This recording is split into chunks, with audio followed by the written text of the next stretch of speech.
Em direto, obrigado. Já? Pronto, então muito bem. Então, muito bom dia, caros colegas. Antes de mais, o meu pedido de desculpas por este atraso de 40 minutos, que se ficou a dever puramente a problemas técnicos com o meu computador de casa. Simplesmente, de um momento para o outro, fiquei sem aparecer na imagem e conseguiriam apenas ouvir a minha voz, mas não ver. Sejamos todos bem-vindos à primeira conferência à distância transmitida a partir do Conselho Regional de Coimbra. Muito obrigado pela vossa participação e pela vossa presença nesta conferência. Há cerca de 3 meses, quando iniciamos funções, estava longe de pensar que a primeira vez que me dirigia aos colegas seria de forma remota, mas este tempo excepcional que estamos a viver de pandemia a isso obriga. Felizmente, estes tempos de crise também nos ajudam a crescer.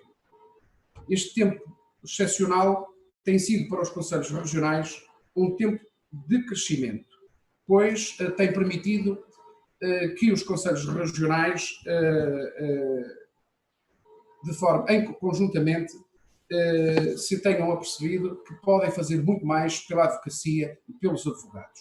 E por isso, todos os conselhos regionais estão unidos neste esforço de levar aos colegas estas conferências com formação de qualidade sobre temas que neste momento nos parecem mais importantes, permitindo que desta forma a advocacia se afirme pela sua qualidade. Por isso, aproveito para publicamente agradecer aos conselhos regionais de Lisboa, Porto, Faro, Évora e Açores, nas pessoas dos seus presidentes, o facto de terem organizado com o Conselho Regional de Coimbra esta conferência. Agradeço também ao Conselho Regional da Madeira, na pessoa da Sra. Presidente, o facto de ter divulgado a realização desta conferência junto dos colegas da Madeira.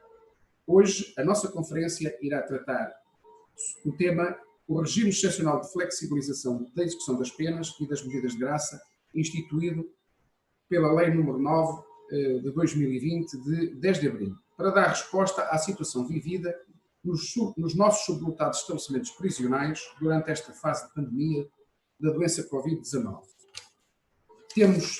Teremos connosco o nosso colega, o Sr. Dr. Joaquim Malafaia, ilustre advogado com escritório na Figueira da Foz, formador do Conselho Regional de Coimbra na área de Direito Penal, ao qual, desde já, agradeço a imediata disponibilidade para tratar este tema e nos ajudar a perceber o referido regime legal. Atenta à qualidade do nosso conferencista, não tenho dúvidas de que será uma excelente conferência. Durante a conferência, os colegas poderão colocar algumas perguntas através do chat, no YouTube, as quais serão depois, por mim, colocadas ao Sr. Dr. Joaquim Malafaia para que ele possa dar resposta. Sem mais delongas, porque já estamos muito atrasados, passo a palavra de imediato ao Sr. Dr. Joaquim Malafaia para ele fazer a sua apresentação. Dr. Joaquim Malafaia, faz favor. Ora, muito bom dia. Esta comunicação surge precisamente na sequência de um convite que muito me honrou, feito pelo Conselho Regional de Coimbra da Ordem dos Advogados, na pessoa do Sr. Presidente. Por isso, e por ser uma organização conjunta de vários conselhos, ou de todos os conselhos, nas pessoas de todos os presidentes dos conselhos regionais da Ordem dos Advogados, saúdo esta iniciativa e cumprimento também todos os colegas, todos os advogados e todos os advogados estagiários que estão e irão assistir a esta conferência. Ora, foi-me pedido para tratar de um tema que se encontra na ordem do dia. Diria o seguinte, antes de entrar na análise do temário que me foi dado. Em Portugal, existe por vezes uma ânsia legislativa que paralisa os instrumentos que já existem e estão consagrados na lei, o que leva a que se criem dúvidas sobre o espectro das normas já existentes e faz pensar que é sempre necessário dizer algo mais. Isto, por vezes, acaba com a clareza das normas existentes, criando no intérprete e no aplicador das mesmas um conjunto de dúvidas, interrogações, o que se traduz em muitas dificuldades. Ora, o que se pretende tratar aqui prende-se com alguns aspectos relevantes ou que se entende como tal, que resultam precisamente da Lei 9/2020, de 10 de abril, publicada no dia 10 de abril, para iniciar a sua vigência no dia 11 de abril, que, como todos sabemos, foi na Sexta-feira Santa passada. e cuja cessação da sua vigência ocorrerá nos termos do disposto no artigo 10º do diploma legal na data fixada pelo decreto-lei previsto no número 2 do artigo 7º da Lei 1A/2020, de 19 de março, diploma este que já foi alterado pela Lei 4A/2020, de 6 de abril, os termos dos quais se declarará o termo da situação excepcional de prevenção, contenção, mitigação e tratamento da infecção epidemiológica por SARS-CoV-2 e da doença Covid-19. Por sua vez, o artigo 7º, número 2 da Lei 1A/2020, estabelece que o regime previsto no presente artigo cessa em data a definir por decreto-lei, no qual se declara o termo da situação excepcional. Ora, esperamos contribuir com o presente, com a presente para tentar elucidar não todo o conteúdo legal do diploma, mas somente os aspectos que consideramos de maior dificuldade e, ao mesmo tempo, mais relevantes, esperando ajudar a eliminar dúvidas, o que constitui o nosso maior desidrato com esta conferência. Ora, este diploma legal, a Lei 9/2020, foi publicado na sequência de uma situação de emergência em que não se criminalizam determinados ou temporariamente determinadas condutas, mas outros sim, têm como escopo evitar a propagação da doença pandémica denominada Covid-19. Este diploma legal, ao invés de serem criminalizadas determinadas condutas, estabelecem-se permitido que, em determinadas condições, as decisões já transitadas em julgado, em que os condenados cumprem pena de prisão, ocorra uma de 4 situações, nos termos do estatuto no artigo 1º daquele diploma. A linha A é um perdão parcial das penas de prisão, a linha B, um regime especial de indulto de penas, a linha C, um regime extraordinário de licença de saída administrativa de reclusos condenados, e a linha D, a antecipação extraordinária da colocação em liberdade condicional. Como dissemos, não estamos perante uma lei temporária em que se criminalizam determinadas condutas em face de uma determinada situação temporária e urgente. O que aconteceria, por exemplo, se em face desta situação do Covid-19 o legislador estabelecesse o crime de, ou criminalizasse a conduta de lançar lixo para o chão em locais públicos, ou, por exemplo, cuspir para o chão na via pública durante determinado período, que se estimasse que poderia durar um determinado número de meses.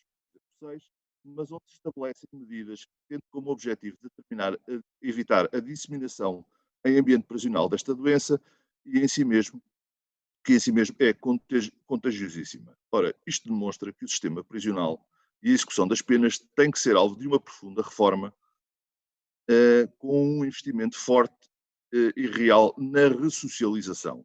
Para tanto, e como em face da urgente situação existente não é possível nem execuível reformar o sistema de execução de penas, recorreremos a uma comparação. Se colocado um problema a um programa de inteligência artificial sobre o local onde acontecem os acidentes nas escadas e que maioritariamente são no primeiro e no último degrau, sobre como se poderiam evitar os acidentes nas escadas, a resposta que o programa daria será seria a de que, então, que se devia acabar com o primeiro e com o último degrau. Como não se pode, ou não se podia intervir na população prisional a cumprir pena de prisão efetiva ou num sistema de prisão preventiva no seu todo, pretendeu-se reduzir a população prisional com parte dos presos que se encontravam a cumprir penas curtas, até 2 anos, com presos que estavam em fim de cumprimento de pena e que, por qualquer motivo, ainda não tinha sido concedida a liberdade condicional, com indultos a conceder a presos que reúnam determinadas características, nomeadamente de idade superior a 65 anos, e a aligerar a carga, passa a expressão de prisão, permitindo saídas administrativas de reclusos condenados em determinadas circunstâncias e com a antecipação da liberdade condicional. Ora, a Lei 9/2020 tem como pressuposto a sua aplicação a decisões transitadas em julgado, apesar da norma constante do artigo 7º versar sobre a prisão preventiva e, por conseguinte, exclui a sua aplicabilidade a decisões que ponham termo ao processo transitadas em julgado, sendo certo que a decisão em si que decida sobre a prisão preventiva poderá estar ou não transitada em julgado e os arguidos têm que se encontrar presos. Ora, Nuno Brandão entende que o diploma, para ser aplicável, exige, além do trânsito em julgado da decisão, que o início do cumprimento da pena de prisão já se tenha iniciado ou que a execução da mesma já se encontra em curso. Afirma, para sustentar a sua tese, e passamos a citar, as razões excepcionais que determinaram a aprovação da presente lei só valem em relação aos condenados que se encontram privados da liberdade no momento da sua entrada em vigor. Nessa medida, e para que fique claro, só esses condenados são destinatários deste regime excepcional nos artigos 2º número 1, 3 número 1 e 4, 3 número 1 e 4 número 1, faz menção expressa aos reclusos. Os condenados, reclusos, os condenados que estão privados da liberdade como destinatários deste regime excepcional. Mais sustenta que os que tenham sido condenados por decisão transitada em julgado, o cumprimento da pena ainda não se tenha iniciado, só se iniciará depois do termo desta situação excepcional. O que, em si mesmo, violará ou poderá violar o princípio da igualdade, sendo certo que uma coisa é já estar a cumprir a pena, coisa diferente é ainda não estar a cumprir a pena e terá que aguardar o cumprimento de pena para uma outra oportunidade quando esta situação findar. Concordamos com a posição do professor Nuno Brandão, na medida em que as normas referentes ao perdão da pena, ao indulto excepcional, excluindo aqui a licença de saída administrativa extraordinária, porquanto essa só pode ser concedida no curso da reclusão, todas se referem a reclusos condenados que já estejam em cumprimento de pena ou a arguidos que se encontrem no regime da prisão preventiva. Ora, a norma constante no artigo 2º número 1 permite o perdão de penas de prisão de reclusos condenados por decisão transitada em julgado, se ao agente dever ser aplicada pena de prisão não superior a 2 anos. Sabendo-se que a execução da pena de prisão serve à defesa da sociedade, previne a prática de crimes, tendo como escopo a reintegração social do preso, preparando a sua vida futura no sentido de ser levada sem cometer crimes, o legislador consagrou no Código Penal a possibilidade de, desde que o Tribunal conclua que seja possível a realização de forma adequada e suficiente as finalidades da execução da pena de prisão e o condenado nisso consentir, com fiscalização por meios técnicos de controle à distância, a pena de prisão efetiva não superior a 2 anos ou a pena de prisão efetiva não superior a 2 anos resultante do desconto previsto no artigo 80 e 82 do Código Penal. Ora, não obstante, o artigo 58 do Código Penal tem uma norma que permite evitar a prisão de quem deva ser condenado em pena de prisão não superior a 2 anos e, nesse caso, o Tribunal substitui-a por trabalho a favor da comunidade sempre que concluir, nomeadamente em razão da idade do condenado, que se realizam por este meio de forma adequadas e suficiente as finalidades da punição, conforme preceitua o artigo 58, número 1 do Código Penal. Ou seja, o que, em tese, aparentemente serve para explicar o desidrato do legislador em perdoar somente as penas de prisão menores, nomeadamente as penas de prisão até 2 anos, que permitem a substituição por penas não privativas da liberdade. A verdade é que, para que essas penas de prisão até 2 anos sejam efetivamente aplicadas, é porque a tais penas subjazem exigências preventivas de especial gravidade e, por conseguinte, não eram merecedoras de tal perdão. E, assim sendo, a norma do número 1 do artigo 2º, em si mesmo, serve para assegurar algo que as normas existentes acerca destas penas leves não conseguiram, que é a não prisão efetiva do arguido. Ora, nos termos do artigo 2º, número 2, deste diploma 9/2020, desde que transitada em julgado a pena e do cumprimento da mesma, tendo a pena em concreto aplicada sido superior a 2 anos, se o recluso tiver cumprido pelo menos metade da pena, o restante período da pena de prisão aplicada, que ainda não tiver sido cumprido, se for de duração igual ou inferior a 2 anos, é perdoado. Ora, para estas situações, cuja pena em concreto aplicada será igual ou superior a 4 anos de prisão, existe norma expressa no Código Penal, nomeadamente o artigo 62, número 2, A, B e número 3, que permite a concessão da liberdade condicional perante aquele tipo de situações antes mesmo da entrada em vigor desta lei. E se a mesma não foi concedida até este momento, foi por ser considerado que a sua libertação foi até aí judicialmente considerada como incompatível com o cumprimento das finalidades preventivas da punição. Ora, no artigo 2º, número 3, estabelece, no que tange à pena de prisão subsidiária resultante do não pagamento de pena de multa decedida, quando já se tenha iniciado o cumprimento da pena de prisão em substituição da pena de multa não paga, nesse caso, a pena de prisão em curso tem também de ser objeto de perdão, se for caso de cúmulo jurídico, o perdão incide sobre a pena única.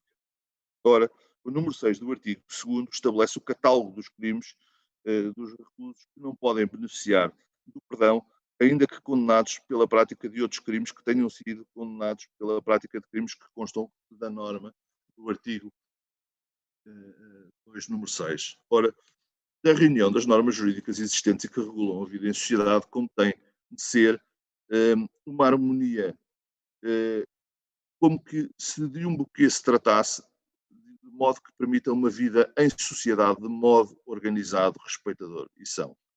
Ora, o direito não é um conjunto ou complexo de normas, mas um conjunto de normas correlacionadas e harmónicas entre si, formando um sistema, uma ordem, a ordem jurídica, que ordena os aspectos mais importantes da convivência social e exprime-se através de regras jurídicas e os valores cuja prossecução visa são a justiça e a segurança.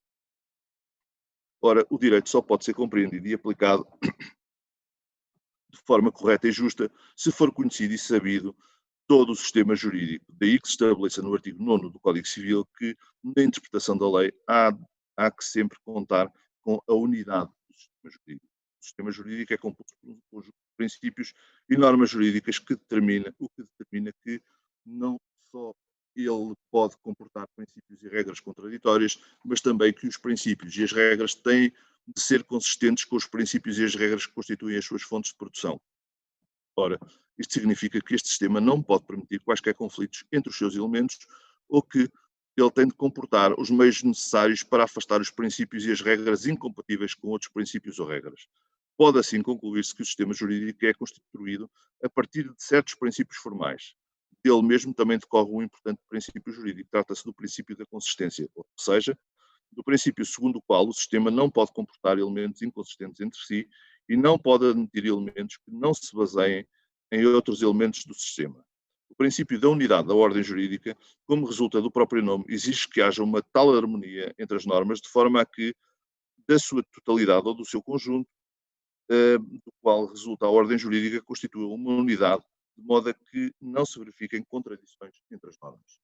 Ora, o artigo 3º da Lei 9/2020 estabelece que o indulto excepcional estabelece o regime de indulto excepcional que só pode ser concedido a recluso que tenha mais de 65 anos de idade ou mais à data da entrada em vigor da lei, que foi a 11 de abril de 2020, e não pode ser concedido a recluso que tenha sido condenado pela prática de alguns crimes previstos no artigo 2, número 6, como preceitua o artigo 3, número 5 da lei 9/2020. Ora, tem a legitimidade para requerer este indulto, pode ser total ou parcial, desde que verificadas determinadas condições de saúde. Nos termos deste artigo, o membro do governo responsável pela área da justiça, desde que obtido o consentimento do recluso condenado e a cumprir pena, e os próprios interessados, como a lei lhe chama, neste caso, em vez de reclusos, e desde que o façam no prazo de 3 dias úteis a contar da data de entrada em vigor da lei, ou seja, até ao dia de ontem, até ao dia 16 de abril. Os próprios reclusos, nestas circunstâncias, poderiam ter impulsionado este pedido, uma vez que tinham 3 dias úteis após a entrada em vigor da lei. Ora, nos termos do disposto no artigo 134, a linha F da Constituição da República Portuguesa, é da competência do Presidente da República indultar e comutar penas. Os artigos 127 e 128 do Código Penal já estatuem o modo como o indulto se processa e quais os efeitos que tem. Sem ser objeto aqui a distinção entre perdão e indulto, sempre se dirá que o indulto destina-se a um arguido individualmente determinado, pelo que, existindo a figura do indulto na lei, pensa-se que este artigo não tem razão de ser, pois o mecanismo encontra-se perfeitamente definido e parametrizado já na lei. Se se pretende massificar por esta via a figura do indulto, quando ela é dirigida a um indivíduo e não a um grupo de pessoas, tal corresponderá ao que se denomina abrir a janela onde a lei fecha a porta. O Presidente da República tem poderes para indultar, ouvido o que seja o Governo para o efeito. A norma, apesar do estatuído no artigo 9, número 3 do Código Civil, não é necessária. E o artigo 9, número 3 do Código Civil diz que se presume que o legislador, quando se legisla, o faz de modo adequado e se exprime de acordo com as suas intenções. Ora, a opinião que sustentamos é que esta norma não era necessária, o mecanismo, enquanto previsto na lei, era perfeitamente ultrapassável a situação da mesma forma, sem ter inserido este artigo aqui. Bom, No artigo 4 da Lei 9/2020, consagra-se o regime da licença da saída administrativa extraordinária e no artigo 5º, para nós este ainda é pior, o regime de adaptação à liberdade condicional. Concretizando, fazendo um pequeno introito, dir-se-á que os pressupostos e a duração da liberdade condicional encontram-se estabelecidos no artigo 61 do Código Penal. O Tribunal coloca o recluso condenado em liberdade condicional quando se encontrar cumprida metade da pena e, no mínimo, 6 meses forem preenchidos os requisitos estabelecidos no artigo do Código Penal, 61, número 2, a linha A, se for fundadamente de esperar que, atentas às circunstâncias do caso, a vida anterior do agente, a personalidade e a evolução desta durante a execução da pena, que o condenado, uma vez em liberdade, conduzirá a sua vida de modo socialmente responsável, sem cometer crimes. E, a linha B, a libertação se revelar compatível com a defesa da ordem e paz social. Se só se verificar o primeiro requisito, constante está alinhado no artigo 61, número 2, a liberdade condicional só será ou poderá ser concedida quando cumpridos os 2 terços da pena e no mínimo 6 meses. Ora, o condenado a pena de prisão superior a 6 anos é colocado em liberdade condicional logo independentemente do consentimento que atinja os 5/6 da pena nos termos do artigo 61, número 4 do Código Penal. Ora, em qualquer das modalidades que seja concedida a liberdade condicional, tem uma duração igual ao tempo que falte cumprir até ao limite máximo de 5 anos, caso em que se considere extinto o resto da pena, nos termos do número 5 do artigo 61. Ora, o artigo 62 do Código Penal estabelece que a liberdade condicional pode ser antecipada pelo Tribunal por um período máximo de 1 ano, ficando o condenado obrigado, nesse caso, durante o período de antecipação, para além do demais que lhe for imposto, ao regime da obrigação da permanência na habitação, com fiscalização por meios técnicos de controle à distância. Assim, verificamos que o artigo 5º desta referida lei, 9/2020, cujo título é Adaptação à Liberdade Condicional e, por conseguinte, uma repetição do mesmo título do artigo 62 do Código Penal, estabelece a possibilidade da concessão da liberdade condicional ser antecipada em 6 meses, desde que se tenha verificado o gozo com êxito de licença de saída administrativa concedida nos termos do artigo anterior. Além disso, estabelece o número 2 do artigo 5º que a duração da medida prevista no artigo anterior é equivalente ao período que o recluso condenado tem de cumprir para atingir os 2 terços ou 5/6 da pena, conforme se trata de uma pena de prisão em medida inferior ou superior a 6 anos. Ora, este prazo, ou melhor, este acréscimo de prazo só poderia ser entendido como acrescendo este prazo de 6 meses ao prazo que já se encontra estabelecido no Código Penal, ao regime de antecipação à liberdade condicional, pois não faz sentido haver um prazo de 1 ano já no Código Penal para antecipar o regime da liberdade condicional e num diploma especial com este escopo, sob a aparência de uma benesse, conceder-se um prazo que corresponde, de facto, a um prazo que é metade do que já se encontra estabelecido. Ora, não sendo para acumular um prazo ao outro, diria que a norma não tem razão de ser.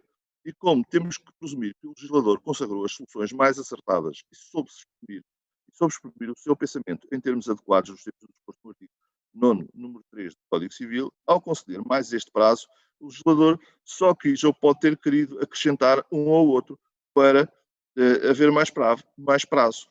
Não obstante, a verdade é que o legislador consagrou no artigo 5º uma antecipação menor da liberdade condicional da que já existe no Código Penal. E aquilo que poderia parecer um erro, um lapso do legislador, pois só disse se poderia tratar, uma vez que não faz sentido, numa época de pandemia, tornar o acesso mais difícil à liberdade condicional do regime que já existe. O legislador diz no artigo 5º, número 4, que é aplicável o regime do artigo 62 do Código Penal e do artigo 188 do Código de Execução das Penas e Medidas Privativas da Liberdade, se este se revelar em concreto mais favorável ao recluso. Ora, sendo o prazo maior e aparentemente iguais os requisitos da lei, dir-se-á que o regime pré-existente é sempre mais favorável ao arguido, independentemente do recluso ter gozado com êxito a licença de saída administrativa concedida nos termos do artigo 4º. Ora, é que a adaptação à liberdade condicional, para a adaptação à liberdade condicional poder ter lugar, o recluso já tem que ter gozado com êxito de licença de saída administrativa. Para gozar da licença de saída administrativa. Esta sim é a grande inovação do sistema, deste diploma, nos termos do estabelecido no artigo 4º, o Diretor-Geral da Reinserção e Serviços Prisionais ou por dotação deste, os Diretores-Gerais de Reinserção e Serviços Prisionais podem conceder ao recluso condenado, mediante o seu consentimento, licença de saída pelo período de 45 dias, desde que, cumulativamente, se verifiquem os seguintes requisitos: o preenchimento dos pressupostos e critérios gerais de concessão da licença de saída previstos no artigo 78 do Código de Execução das Penas e Medidas Privativas da Liberdade. A linha B, o gozo prévio de pelo menos uma licença de saída jurisdicional ao recluso que cumpre pena em regime aberto, ou o gozo prévio de 2 saídas jurisdicionais ao recluso que cumpre pena em regime comum. A inexistência de qualquer situação de evasão, ausência ilegítima ou revogação da liberdade condicional nos 12 meses antecedentes.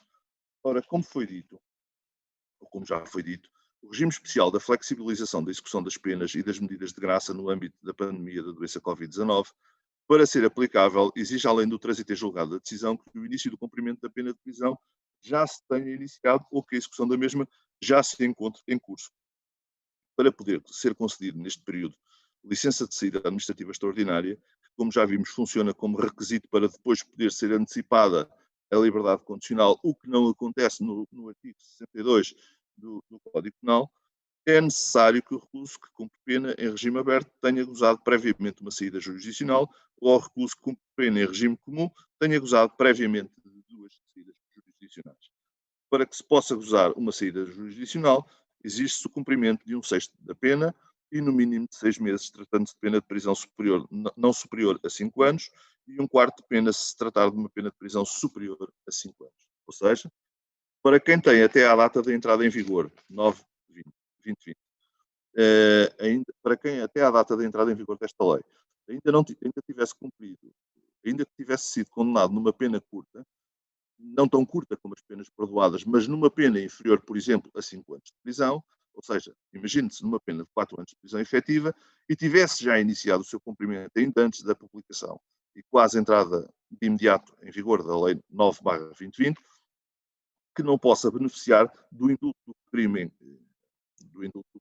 em causa, por constar do artigo, mesmo ser dos crimes do catálogo do artigo 2, número 6, só pode, em qualquer caso, beneficiar da primeira saída jurisdicional após o cumprimento efetivo de 6 meses de pena de prisão e a segunda saída jurisdicional 4 meses depois, ou seja, decorridos 10 meses de prisão efetiva, o que demonstrará que, neste caso, não funciona o que o legislador pretende com esta medida de tirar o recluso da prisão, não funciona porque ele ainda não cumpriu tempo suficiente para lhe poder ser aplicada esta medida. Só após decorrer este período temporal, e apesar da pena curta, que liga com as penas perdoadas, de 2 anos, e com o perdão de 2 anos a quem já tenha cumprido pena de prisão superior a 2 anos, e que, estando em causa faltar igual tempo para o cumprimento da pena, é que o arguido recluso estaria em condições de poder pedir a licença de saída extraordinária, sendo que as normas permitem que ele possa pedir a antecipação da liberdade condicional, desde que preencha os requisitos constantes do artigo 61 a 64, nomeadamente o 62, passado 1 ano, ou seja, em tempo inferior ao estabelecido neste diploma legal.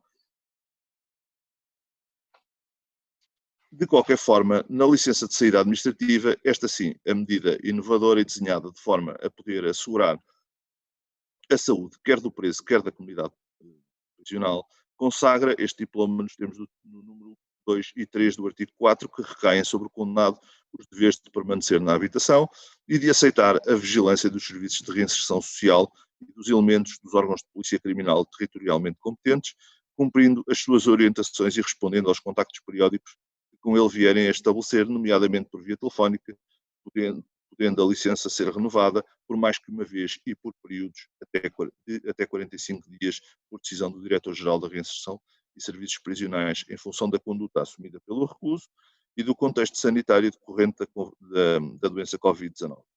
Ora, o número 10 do artigo 4 estabelece que o período de saída é considerado tempo de execução de pena ou da medida da liberdade, exceto se a licença for revogada. Por outro lado, E para terminar, e para entrar já para terminar esta exposição, onde se suscitam algumas questões, este a ver que o que se encontra previsto nesta lei para a prisão preventiva, que se encontra no artigo 7º, sobre o título Prisão Preventiva e reclusos especialmente vulneráveis. De entre as medidas de coação existentes no nosso ordenamento jurídico, a mais gravosa de todas é a prisão preventiva. Para que esta medida de coação possa ser aplicada, a exigência de subsidiariedade é acrescida, determinando o legislador que deve ser dada preferência à obrigação de permanência na habitação, se esta medida também couber ao caso, sempre que ela se revelar suficiente para satisfazer as exigências cautelares nos termos do disposto no artigo 193, número 3 do Código Penal. Tal norma obedece ao artigo 28 da Constituição da República Portuguesa, que determina que a prisão preventiva tem natureza excepcional, não podendo ser decretada nem mantida, sempre que possa ser aplicada a medida de coação ou aplicada caução ou outra medida mais favorável prevista na lei.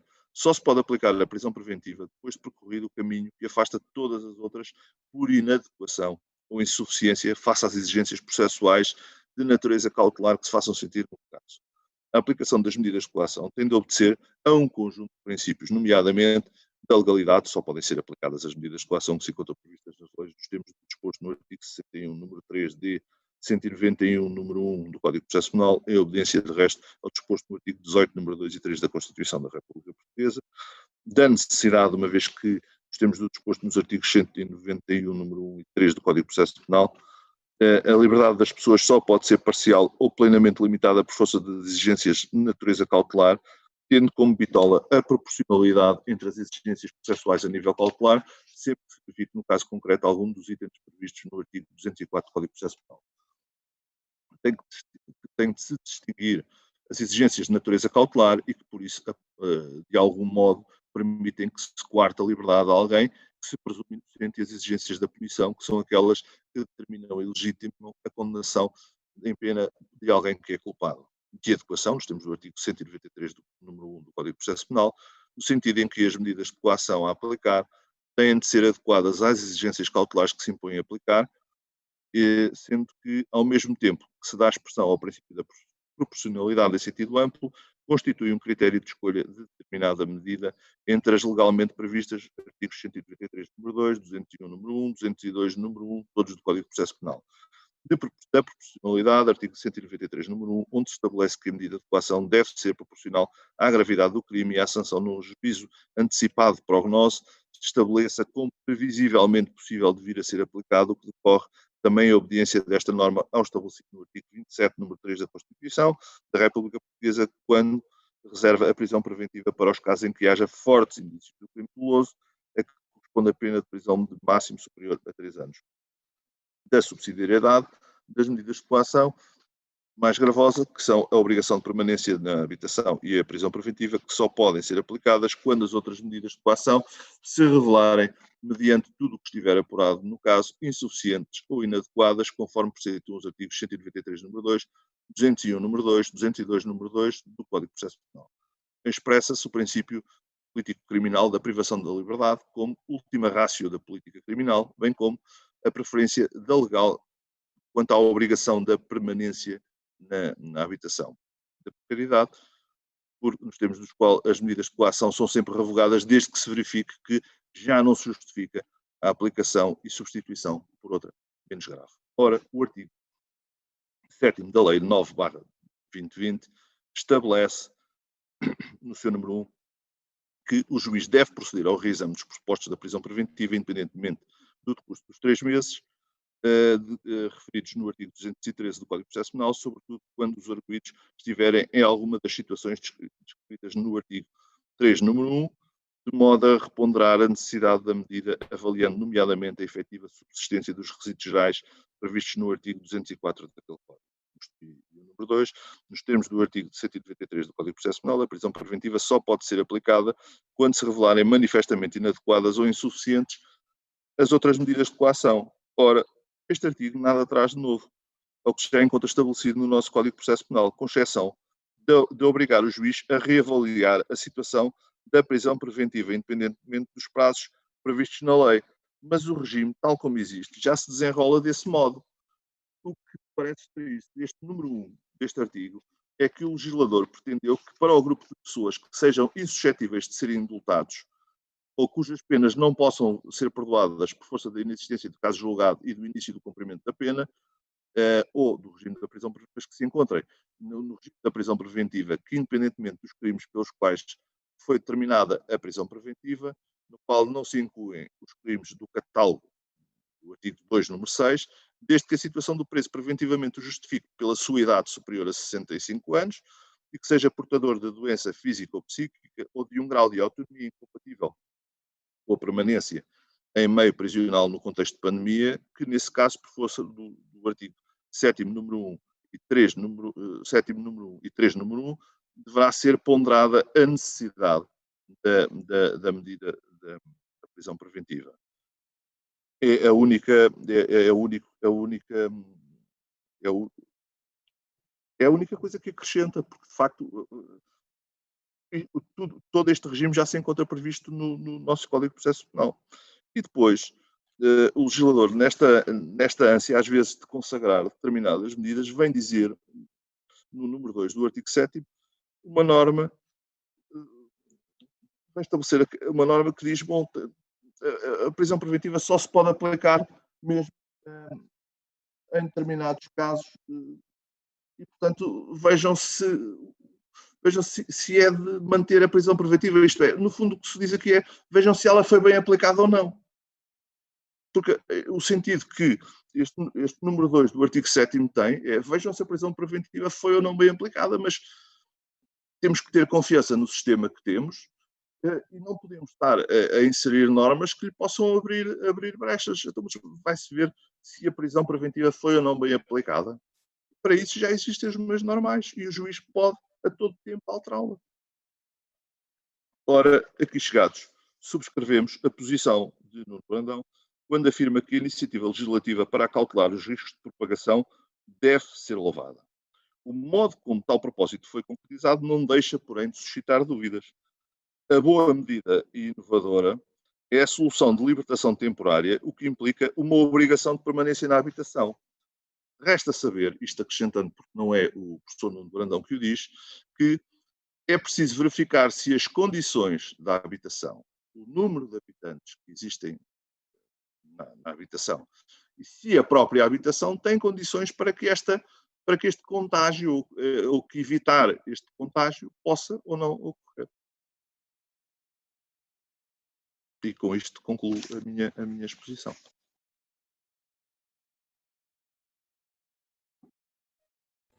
Muito obrigado, Dr. Joaquim Malafaia, pela sua exposição. Tenho agora aqui 3 questões que foram colocadas pelos colegas. Vou colocar talvez uma de cada vez e para que o Dr. Joaquim Malafaia possa dar resposta a estas questões. Penso que algumas questões já referiu, mas talvez esclarecer os colegas. A primeira questão que tem a ver, que é feita, pergunta um colega nosso se ficam de fora do âmbito deste diploma as situações de arguidos condenados anteriormente ao limite temporal previsto e cujas sentenças transitaram em julgado, mas que não ingressaram em qualquer estabelecimento prisional. Ou seja, a ideia que eu fico da pergunta é: existe um arguido que foi condenado a pena de prisão, transitou a pena transitou em julgado, a decisão transitou em julgado, mas ainda não estava dentro do estabelecimento prisional. Aplica-se ou não? Os termos que a lei usa, este diploma só se aplica aos reclusos. O recluso é quem já está... Estão a cumprir a pena já neste momento. Exato, exatamente. Vigor da lei. Neste caso, a segunda pergunta creio que fica prejudicada, porque o colega perguntava era, em caso afirmativo, se poderia, portanto, então, nessa situação, o arguido apresentar-se imediatamente para cumprir a pena e logo de seguida requerer a aplicação da lei. Bom, se fosse... A pergunta não deixa de ser pertinente. Exatamente. É muito pertinente. Bom, se uma pessoa, de facto, há uma decisão com um trânsito julgado da mesma, a pessoa tem que cumprir a pena. Não pode estar à espera de vaga. Estado não pode perpetuar aquilo que está decidido e adiar aquilo que está decidido. No entanto, é o sistema que temos. Portanto, se um arguido tivesse sido condenado a pena de prisão efetiva suponhamos, de um ano, por qualquer razão era condenado a pena de prisão efetiva de um ano, não estava ainda a cumpri-la no momento em que entrou em vigor, se no primeiro dia ou no segundo dia de entrada em vigor desta norma se apresentasse para cumprir, na sua opinião não haveria problemas nenhums que um dia depois requeresse a aplicação da norma deste diploma à sua situação concreta. O problema é que ele não pode cumprir a pena quando quer. Ele só entra no estabelecimento comercial quando há vaga. No estabelecimento prisional quando há vaga. Portanto, quando há ordem para isso. Ele não pode apresentar-se para cumprir pena sem ter sítio para ir. E agora, neste momento, não vai conseguir entrar. Exatamente, era isso que eu ia perguntar. Muito provavelmente, no momento concreto, nesta situação concreta de pandemia, provavelmente não o aceitariam no estabelecimento prisional. Obviamente. A terceira pergunta que nos é colocada pergunta aqui um colega nosso se o perdão referido no artigo 2º se aplica aos condenados que cumprem prisão domiciliária. Eu penso que não. Eu penso que não. Que a norma, só pode estar a cumprir prisão domiciliária naqueles casos até 2 anos de prisão. Só pode estar a cumprir prisão domiciliária naqueles casos onde a pena de prisão é até 2 anos. Portanto, ou seja, nesse caso, a pena, se for até 2 anos, portanto, ela está perdoada, porque estão todas perdoadas. Portanto, não estaria perdoada a pena. Se a pena de prisão for até 2 anos, ela está perdoada. Foram perdoadas todas as penas de prisão até 2 anos. Muito bem. Só mais um bocadinho, que falta-me aqui mais uma pergunta que me estão a trazer já. Rossana.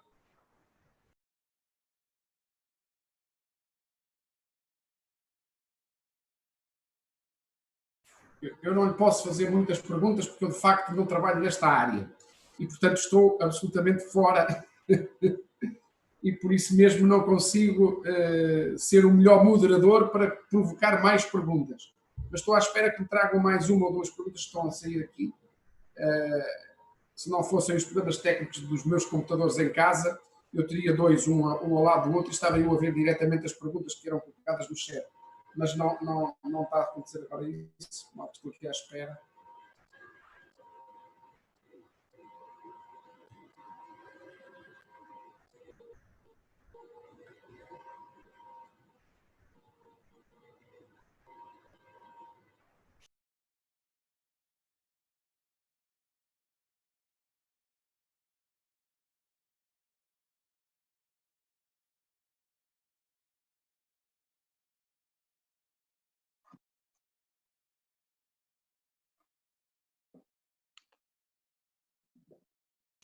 Já cá tenho mais umas perguntas. Pergunta-se aqui se o recluso não estiver a beneficiar de medidas de flexibilização da pena, mas cumpre uma pena em regime comum e beneficia de 2 saídas jurisdicionais, pode beneficiar desta saída administrativa? Pode. Pode? Na sua opinião? Se já se beneficiou de duas saídas, pode beneficiar. Pode beneficiar na mesma, portanto, tendo já beneficiado de 2 jurisdicionais, pode beneficiar desta administrativa. Sim. Há aqui uma outra pergunta que começa desta forma. Não percebi a solução dada pelo sistema a arguidos condenados com trânsito em julgado, a pena inferior a 2 anos, mas que ainda não iniciou o cumprimento da respectiva pena. Não obstante entender o alcance da lei e da aplicação desta a reclusos e à competência do TEP, não haverá, neste caso, violação de princípios constitucionais? Eu há bocado, quando estava a expor, eu disse que poderia haver, de facto, a violação do princípio da igualdade. Só que há uma diferença. Uma coisa é já estar a cumprir a pena, outra coisa diferente é não ter iniciado o cumprimento da pena. Esse é um tema que eu não aprofundei, porque entendo que já temos uma posição clara do Dr. Nuno Brandão, que não aborda essa questão. Para mim, há violação do princípio da igualdade. Apesar de um estarem a cumprir e o outro ainda não estar, entendo que há violação do princípio da igualdade. Eu entendo que sim, mas pronto, não tratei isto desta forma. Eu sei que esta lei vai levantar imensas questões. Sim, neste caso, o que me está a dar a perceber, será uma delas. Certamente haverá arguidos que ainda não cumprindo pena... Que ainda não estão a cumprir pena, não se lhes aplica o perdão. E ao não se lhes aplicar o perdão, estão em situação de desigualdade em relação a quem iniciou o cumprimento de pena e foi logo perdoado. Portanto, os nossos colegas poderão ir ao processo pedir também que seja aplicada esta lei, provocando uma resposta, eventualmente uma decisão contrária, negativa, de indeferimento, para depois provocarem o respectivo recurso para poderem ir até ao Tribunal Constitucional. Presumo eu. Sim. Não é? Sim. E em termos de princípios, eu não tenho muitas dúvidas que seja assim. Uhum. Ou seja, vamos ter aí, certamente, muito trabalho no Tribunal Constitucional para discutir isto. Quer dizer, muito... Pois. Basta o primeiro, se decidirem logo que sim, se decidirem que não, também já está decidido de uma vez, não é? Como é muito habitual. Depois sai a decisão sumária do Tribunal Constitucional e está resolvido o processo. Exatamente. Outra pergunta que aqui se coloca é: a saída jurisdicional a ser avaliada este mês pelo juiz pode resultar em 45 dias? Portanto, já não fala aqui de uma saída administrativa. Não, mas esta não é pelo juiz. Pois, a que está prevista é uma decisão administrativa, pelo diretor. Depois, a outra que pode acontecer é a adaptação à liberdade condicional. Aí sim, tem que ser pelo juiz. Mas o regime que é criado por esta lei, e esta é a parte que por isso estava a dizer que não via necessidade da norma, com uma situação de urgência, estabelece um prazo mais curto. Se o Código Penal estabelece um prazo de 1 ano, pode-se antecipar em 1 ano a liberdade condicional desde que fique em casa. Este diploma estabelece um prazo de 6 meses. Portanto, estabelece um prazo mais curto. Eu ainda pensei, quando li a norma, pensei que fosse decrescer, mas o número 5 deste artigo esclarece que não pode acumular, que se aplica ao regime mais favorável. Eu aqui esta pergunta também confesso que fiquei um pouco... Quando aqui fala, quem pergunta é a saída jurisdicional, portanto, aqui refere-se à questão da à questão da liberdade condicional. Antecipação da liberdade condicional. Antecipação da liberdade condicional. Creio que já não há mais...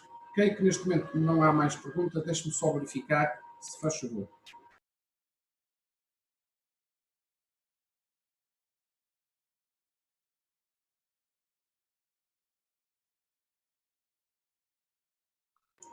Há mais uma pergunta ou duas, estão quase a chegar aqui até mim. Já mais faço.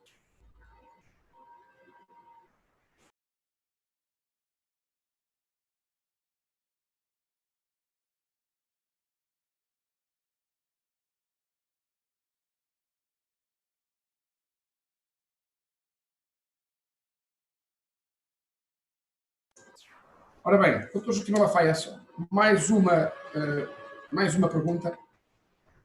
Um arguido que foi condenado a uma pena efetiva de 8 anos de prisão e faltando 2 meses para o cumprimento de metade da pena, poderá beneficiar da adaptação à liberdade condicional ou prisão domiciliária, sendo que é doente de risco, mas é jovem, não atingindo ainda os 40 anos. Vai ter que me ler outra vez a pergunta, por favor. É porque é muito grande. Portanto, eu vou resumir.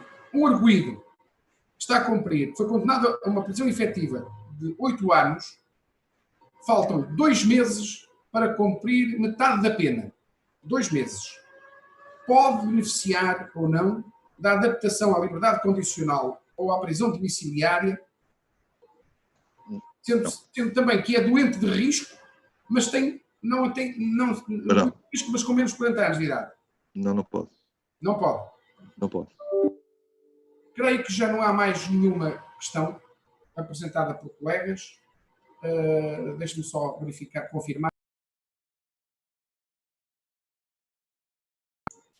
Não há mesmo mais nada, mais nenhuma questão. Vamos dar por... não sei se o Dr. Joaquim Malafaia quer dizer mais alguma coisa ou não. Não. E, portanto, vamos passar então à parte do encerramento da nossa conferência.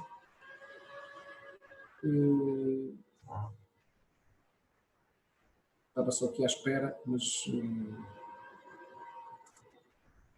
não veio de facto mais nenhuma pergunta. Vamos mesmo encerrar. Agradeço muito o facto de se ter disponibilizado de imediato e, sobretudo, de ter preparado esta conferência e de nos ter abrilhantado com a sua exposição sobre este regime excepcional de flexibilização das penas, da execução das penas e das medidas de graça. O Conselho Regional de Coimbra, conjuntamente com com mais 5 Conselhos Regionais, Lisboa, Porto, Évora, Faro e Açores, agradece muito o seu trabalho e esperamos contar consigo no futuro para outras conferências desta forma menos mediática, mais à distância, ou mesmo outro tipo de conferências. Esperemos que brevemente também as possamos fazer nas instalações do Conselho Regional e das nossas delegações que têm sede física. Excelentíssimos colegas, muito obrigado pela vossa presença. Espero que a conferência tenha sido do vosso agrado e que tudo tenha ocorrido da melhor forma, mesmo com aqueles constrangimentos iniciais provocados pelos meus computadores. Deve ter havido algum vírus que quis criar-me problemas e obrigar-me a vir ao escritório hoje.